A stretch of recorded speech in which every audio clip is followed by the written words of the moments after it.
Hey guys, nakapagod pala yung chismosa tayo, no? Lahat na lang mo alam, gusto mo alamin lahat ng mga plano.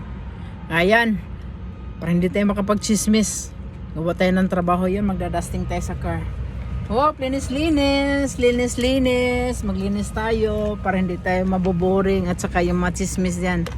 Bahala kayo sa mga chismis diyan, di ba? Peace. Dustingan natin para naman malinis yung mukha. Car pala, sorry. Sorry po. Linisan natin. Baka sabihin nila hindi tayo maglinis ng sarili natin sa sasakyan. Charot! Diba magaling tayo diyan? Kahit sa bahay. Gusto mo, linisan kita. Anong gusto mo? Pwede ba overnight ang linis ko? Char! Pwede hindi kita gamitan ng vacuum.